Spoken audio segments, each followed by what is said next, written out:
Good morning.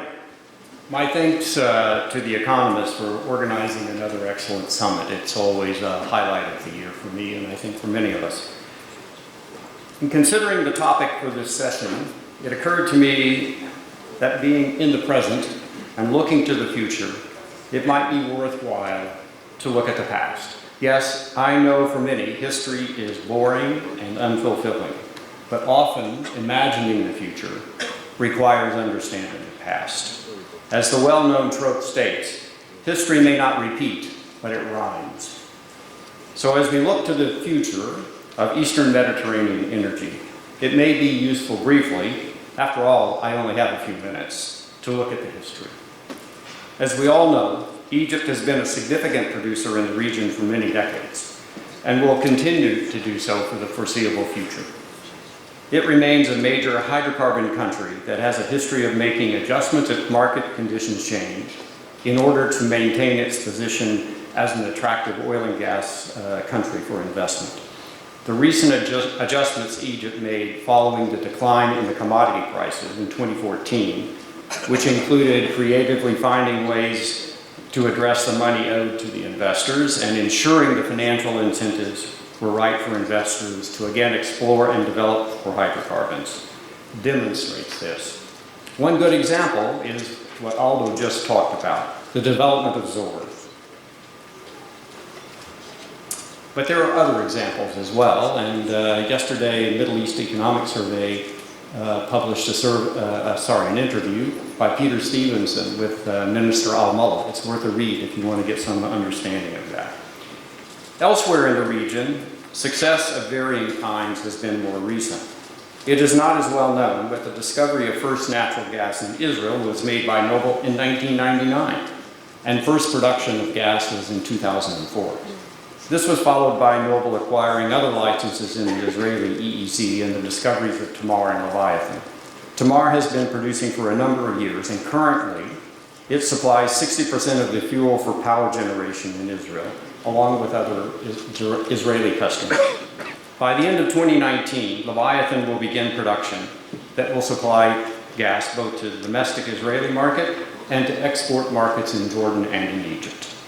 During 2018, Noble, along with others, have agreed to purchase an interest in and operate the EMG pipeline between Egypt and Israel. This pipeline was originally built to deliver gas from Egypt to Israel, but has been idle for a number of years.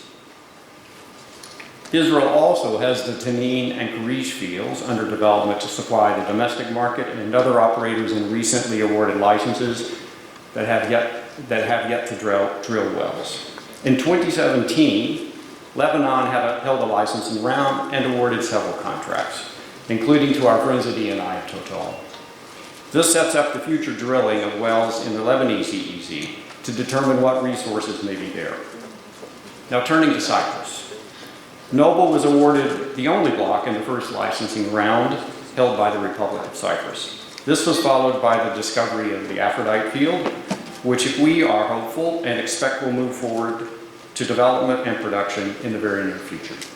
The development of Aphrodite will require the construction of a pipeline from the Aphrodite production facilities to Egypt in order to deliver gas to the A2 LNG plant. An important underpinning of constructing this pipeline is the intergovernmental agreement signed on the 19th of September between the governments of Cyprus and Egypt that will provide the geopolitical certainty required for such cross-border investments. Our thanks to Minister Lakatrikas, Minister Christodoulides and their teams and their counterparts in Egypt for this important achievement. We now have more work to do in terms of agreeing host government agreements between both Cyprus and Egypt that relate to the pipeline, but the IGA will make this much easier and quicker. Of course, a number of other PSCs were awarded in the second and third licensing rounds, with our colleagues Eni Total, Exxon Mobil being successful awardees along with their partners.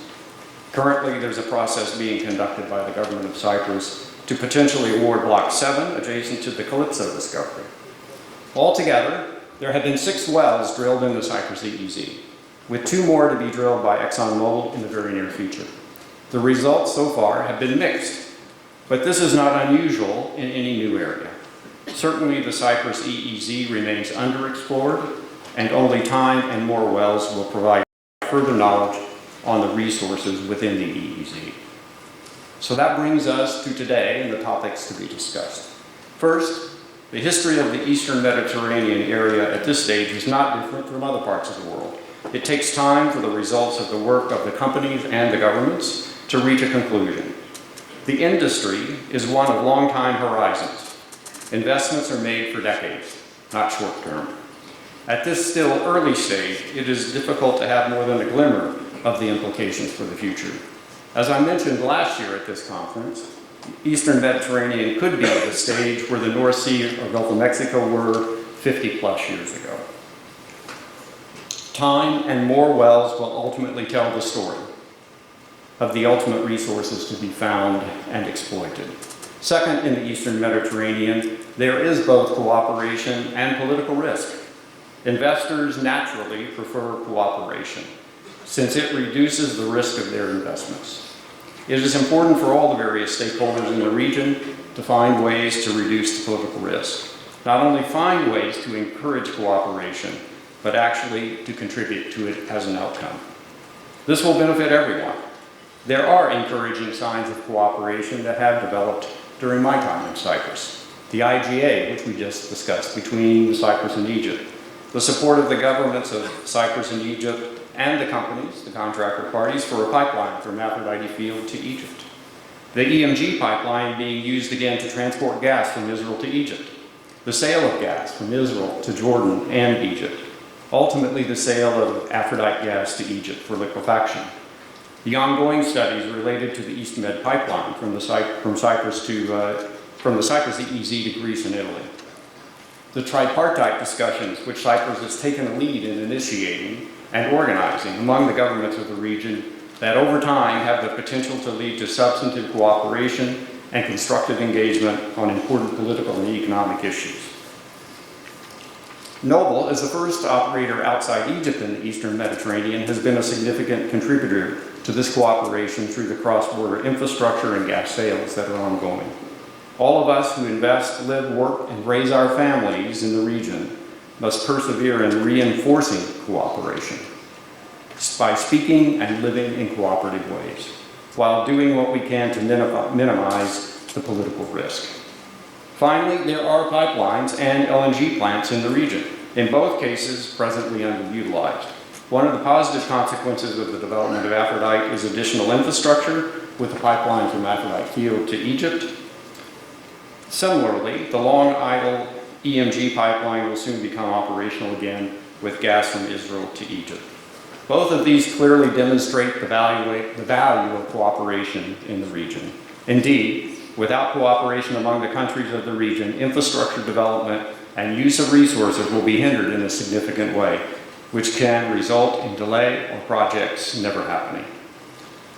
For additional infrastructure to become possible, whether pipelines, LNG plants, or otherwise, it will also require, first, the discovery of more quantities of natural gas. When we gather for the Economist Summit next year, more will be known, but this is a story that unfolds over time, requiring us to be patient for the results. Thank you very much.